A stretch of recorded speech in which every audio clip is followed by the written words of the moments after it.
আর এই মুহূর্তে যে বড় খবর দিকে নজর রাখবো, এজলাসের বাইরে বিক্ষোভের মুখে পড়লেন বিকাশ ভট্টাচার্য। বিকাশ ভট্টাচার্যকে ঘিরে বিক্ষোভ দেখানো হলো, আইনজীবীকে ঘিরে বিক্ষোভ দেখালো মামলাকারীদের একাংশ। প্রাইমারি টেট মামলার শুনানির পরেই এই বিক্ষোভের মুখে পড়তে হলো বিকাশ রঞ্জন ভট্টাচার্যকে। চাকরি খেয়ে নিচ্ছেন এমনই দাবি তুলছেন মামলাকারীরা এবং সেই কারণেই বিক্ষোভ দেখানো হলো বিকাশ ভট্টাচার্যকে ঘিরে। আপনাদেরকে জানিয়ে রাখবো, যেখানে প্রাইমারি টেট মামলার শুনানি শেষ হওয়ার পরেই এজলাসের বাইরে বিক্ষোভের মুখে পড়লেন বিকাশ ভট্টাচার্য। বিকাশ ভট্টাচার্যকে ঘিরে বিক্ষোভ দেখালো, আইনজীবীকে ঘিরে বিক্ষোভ মামলাকারীদের একাংশের।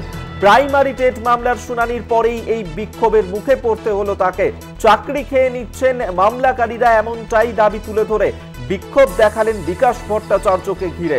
আদালতের বাইরে এই ঘটনাকে কেন্দ্র করেই উত্তপ্ত হয়ে ওঠে পরিস্থিতি। প্রাইমারি টেট মামলার শুনানি শেষ হওয়ার পরেই এজলাসের বাইরে বিক্ষোভের মুখে পড়লেন বিকাশ ভট্টাচার্য। আপনাদেরকে আরেকবার জানিয়ে রাখবো, প্রাইমারি টেট মামলার শুনানি শেষ হওয়ার পরেই বিক্ষোভের মুখে পড়লেন বিকাশ ভট্টাচার্য। এজলাসের বাইরে তাকে ঘিরে ধরে বিক্ষোভ দেখালো মামলাকারীদের একাংশ। চাকরি খেয়ে নিচ্ছেন এমনই দাবি তুলে ধরে মামলাকারীদের একাংশ বিক্ষোভ দেখালেন।